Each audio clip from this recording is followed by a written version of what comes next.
Hello students, welcome to another class of structural analysis. This is Ahmed Abdullah from Civil Engineering Department, ISL Engineering College. So today we'll continue with the problems related to substitute frame method. So in the previous problem, we have calculated uh, the distribution factors of each member. So now we'll continue with the moment distributions table. All right. So the moment distribution table will be formed in the form of a substitute frame. So this was the substitute frame we have, right? This was the substitute frame we have used in our previous problem.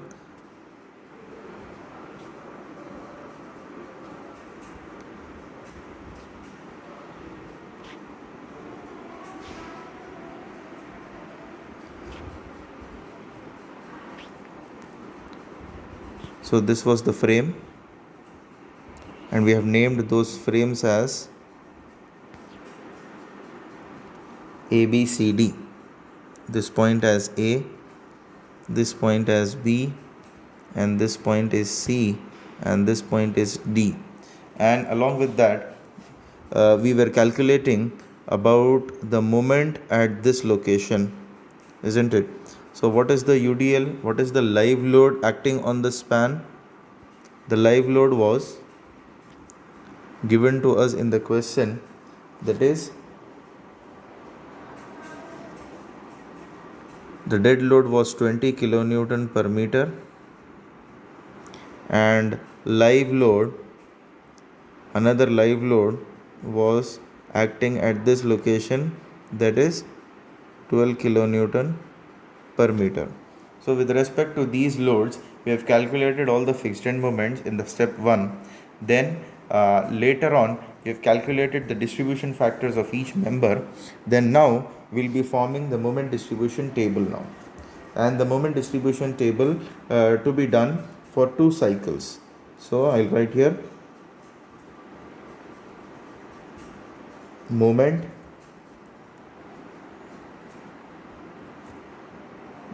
distribution table, moment distribution table, and that too till cycle 2. Okay, so it is same as moment distribution method. That is, what are the joints we have? This is point A, this is point B, right? All these things I'm drawing here. This is another point B, okay, this is C, sorry, and this is D, right? So this is A, B, C, and D. All right, so what are the distribution factors we have here? How we generally draw that, right? We all know these things, right? We have done these type of problems in the structural analysis 1. In structural analysis 1, we have used moment distribution method. So what is the distribution factor for joint AB? We got the distribution factor for AB as 0.25, isn't it? Then for BA and BC, we got it as 0.2, and here also we got it as 0.2. Fine. Then for CB and CD, we got the moment distribution factor as 0.2 here and 0.2 here also, the same thing. And at this location for joint DC, we got it as 0.25.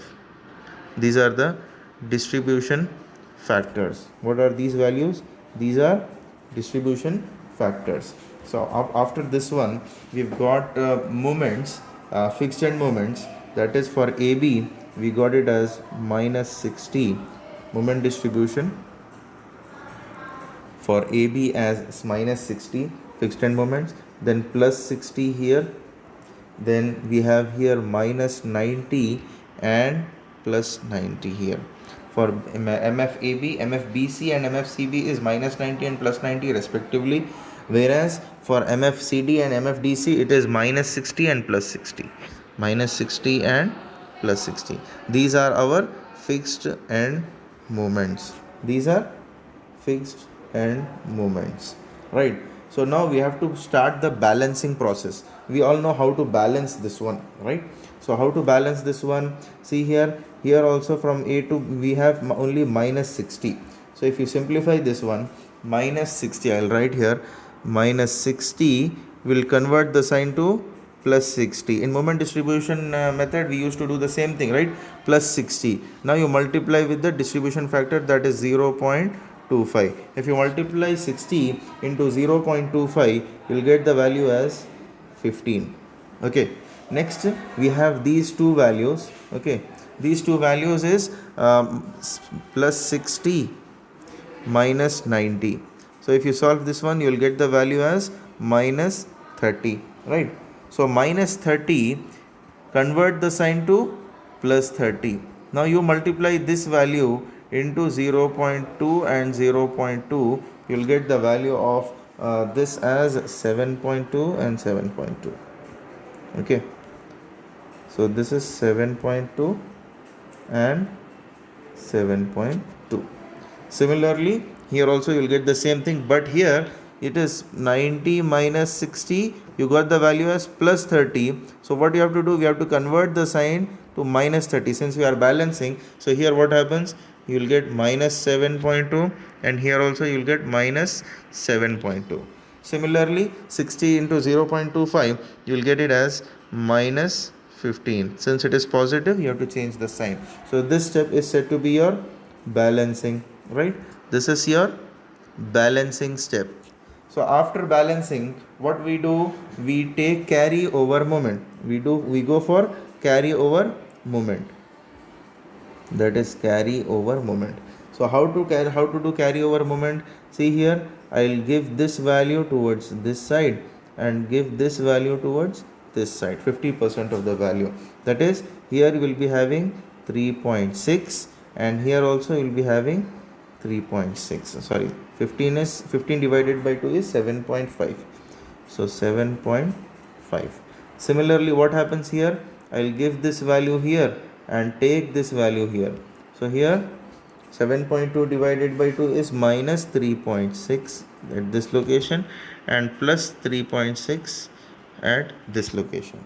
Similarly, here we'll be taking this value and giving this value, that is minus 7.5 and minus 3.6, right? 3.6. So this is nothing but our carry over moment. So after doing carry over moment, what are the things we do? What is the next thing we do here in this moment distribution table is we add these values. What we do? What we have to do here now? We have to add these values.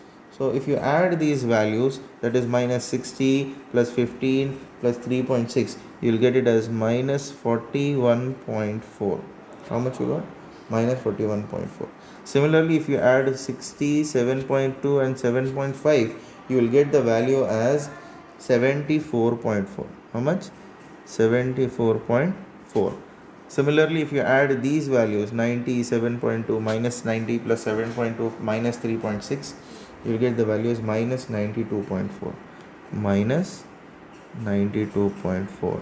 Here also you will get the same thing, but here you will get in positive sign, that is 92.4. You get the value. Similarly, here you will get the value as, if you add these values, you will get minus 74.4 and here 60 minus 15 minus 3.6, you will get it as 41.4. 41.4. So this is which cycle? This is one cycle. Okay, this is cycle 1.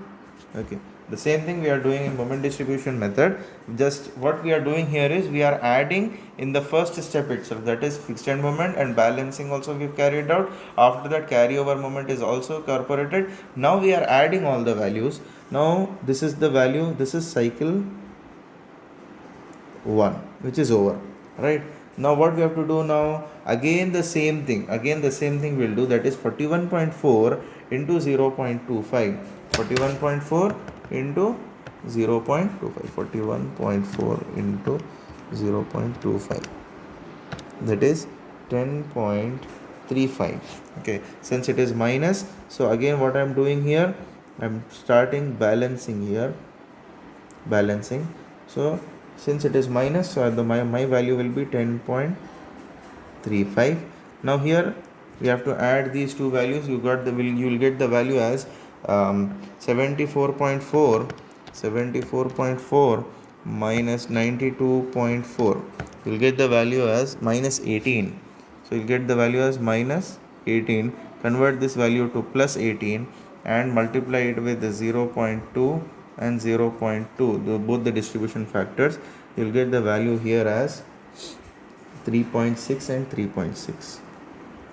3.6, 3.6. Next, 92.4 minus 7.4. Since it is, you'll get the value as plus. You have to change this sign to minus. You'll get 18. 18 into 0.2. You'll get the same value but in negative sign. That is minus 3.6. Minus 3.6.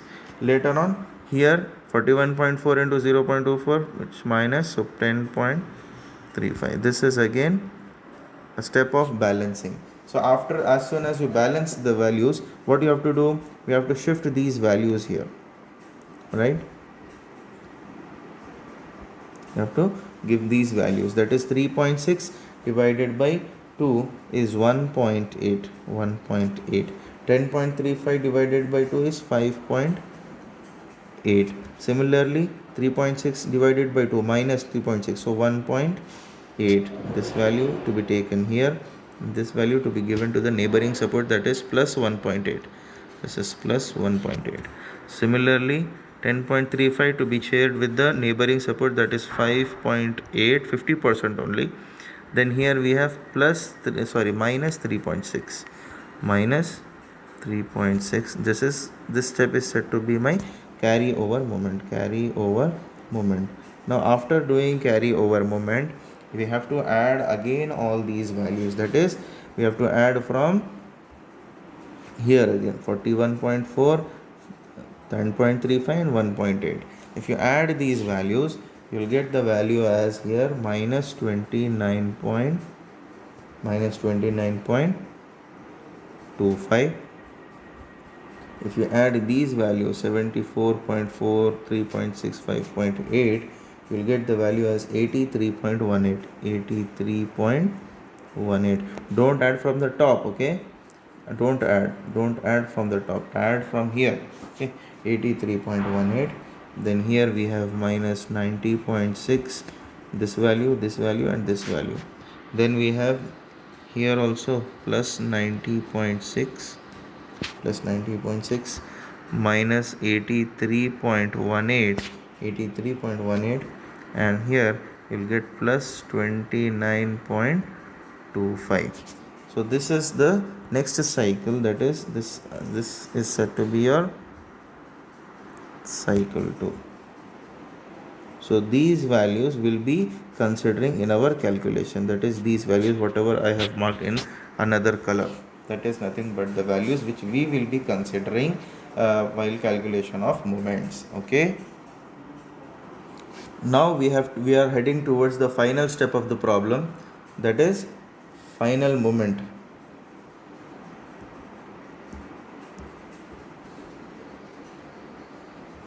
Final moment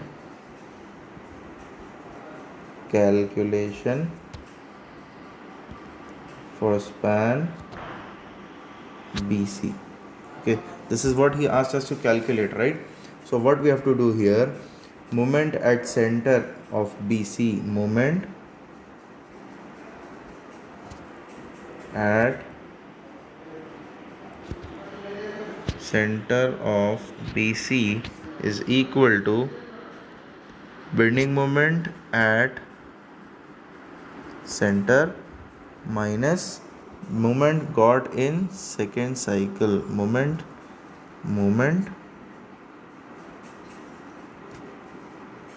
got in cycle 2. Moment got in cycle 2. So what are the moments we got? What is the bending moment at the center? WL square by 8. minus moment got in cycle 2 for span BC. For span BC, we got it as 90.6. How much? 90.6. So WL square. What is W there? See here at the center, we have a live load of 12 kilonewton per meter and dead load of 20 kilonewton per meter. So total W is equal to 32. Total W is equal to 32 kilonewton per meter. And what is L there? What is the span of span BC? What is the span BC? 6 meters, right? It is 6 meters. So 6 meters is nothing but 6 meters. 6 meters. So substitute here in these values, that is W is 32 into 6 square whole divided by 8 minus 90.6. So you'll get the moment at BC is equal to 53.4. 53.4 kilonewton meter. So this is the value he asked us to calculate, that is moment at center of BC. Moment at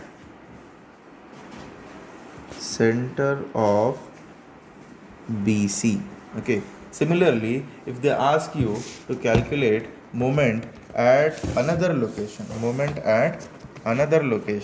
suppose for example, if he is asking us to calculate moment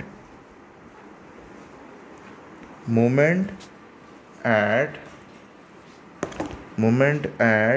center of span CD. Let us take, in this problem he asks us to calculate only moment at center of BC, but suppose for example he asks us to calculate for span CD. There what you have to do there is you have to apply live load of 12 kilonewton per meter, and you have to calculate all the fixed end moments. Thereby you have to calculate fixed end moments first, then thereby you have to calculate moment distribution table,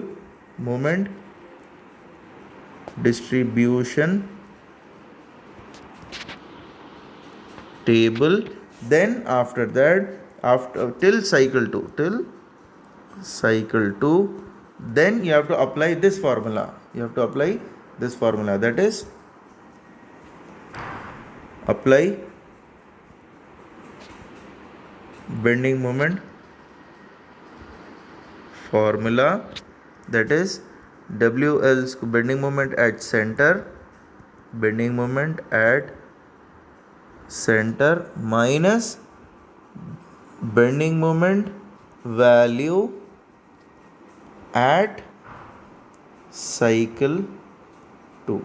Okay, this is how we have to calculate bending moments for each and every span of the entire frame. So let us recall what are the things we have done in the previous problem. Okay, so now in this what I am doing is we are recalling, because since the problem is very lengthy and we have taken 2 classes to solve the problem, so let us take down all the things whatever we have done in the previous class and this class. Let us take that. So in the first case, what we have done, for the question was analyze the frame using substitute frame method for the span BC only. So he asked me to calculate only for the span BC. So to calculate the moments or to analyze this frame only for span BC, what we have to do, the very first step which we have done here is converted the frame into substitute frame, isn't it? So we have converted the entire frame to a substitute frame. How we have converted? We have converted by taking only this portion.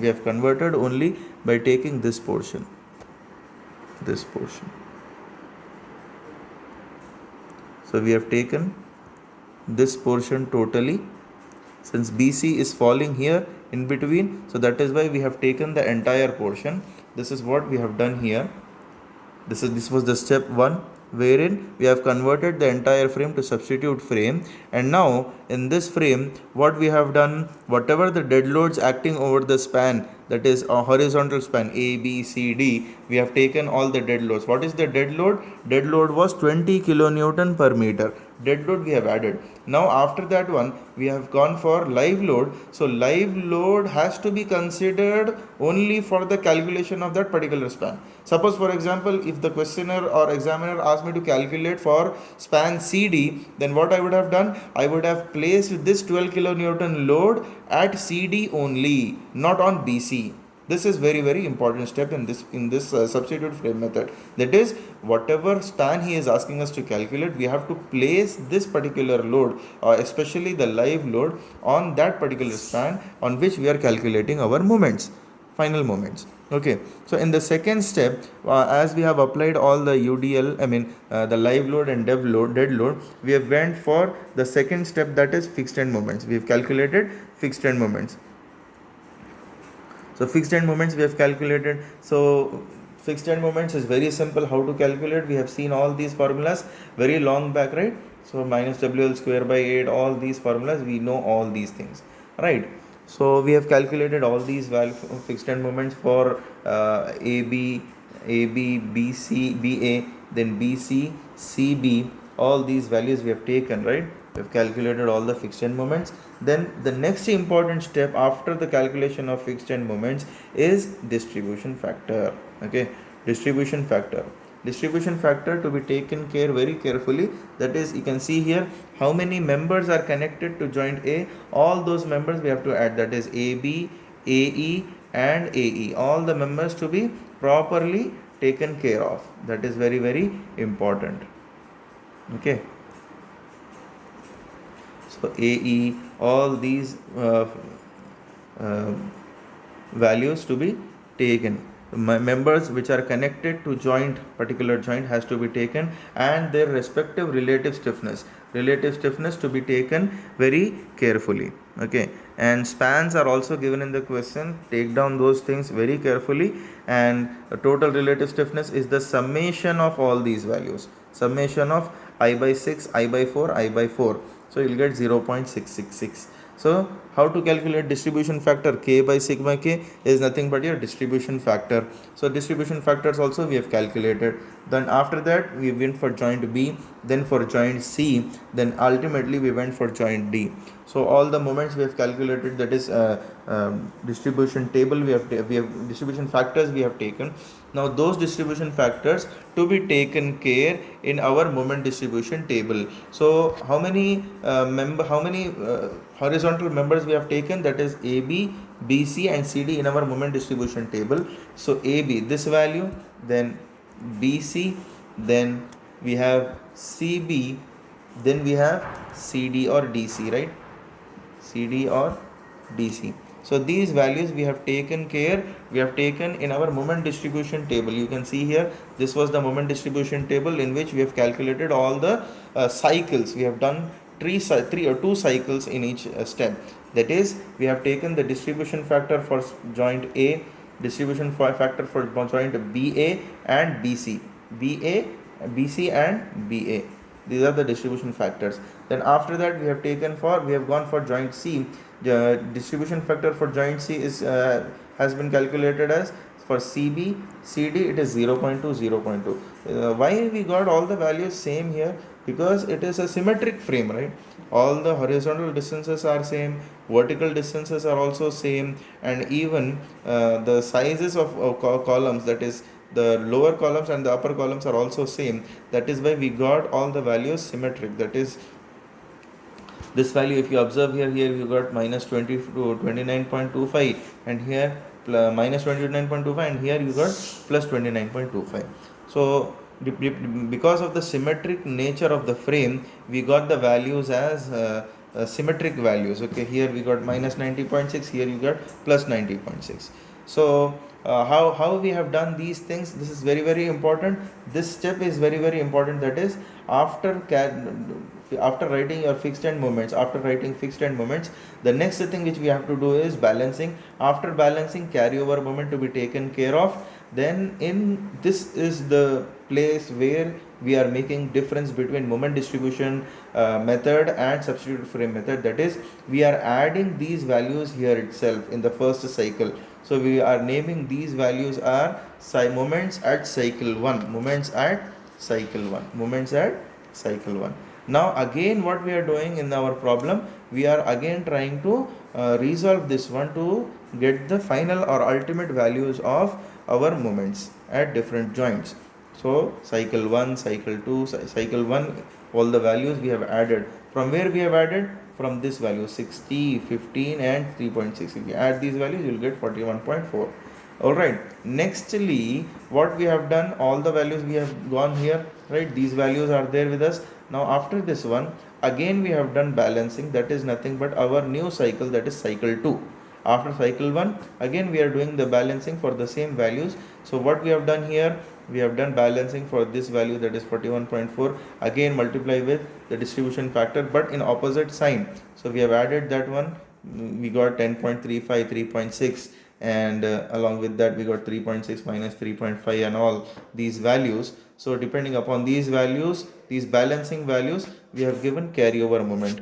Carryover moments are also there. So send the moments which we got by balancing to the neighboring supports, so that the weight or the moments can be easily gets distributed. So 1.8 and 5.8 we got these values. Just now we have seen those things, those calculations. So after this one you have to start calculation from here. Okay, for minus 41.4, 10.35 and 1.8, you will get the value as 20 minus 29.25. Similarly you got all these values. Now after calculation of all these values, that is for cycle 2, the cycle 2 is important, you have to stop the calculation at cycle 2. Then nextly for a final moment calculation, he asked us to calculate only for moment at span CD, for span BC. So for that particular span, we have taken bending moment at the center of that span, that is WL square by 8. So W is total value, that is live load, dead load, you got 32, and span is 6 meters, so WL square by 8 minus 90.6. Moment at cycle 2 we got it as minus 90.6 for span BC. So that is why we have added minus 90.6. So 32.6, 32 into 6 square minus 90.6, you got the value as moment at center of BC as 53.4. Suppose for example, if they ask us to calculate moment at a different joint, then you have to follow these steps. Moment at center, then apply live load to be applied on that particular joint, which is 12 kilonewton per meter. You have to apply this load over there. Then and we have to calculate all the fixed end moments at that particular location. Then moment distribution table to be done till cycle 2.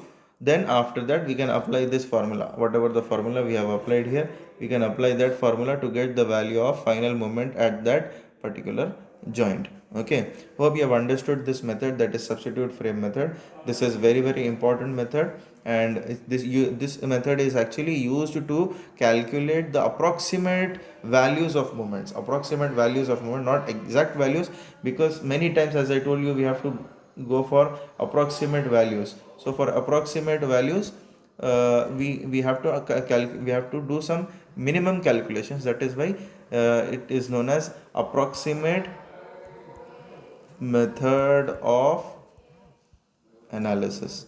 This method is also known as approximate method of analysis. Okay, hope you all have understood this one. So thank you.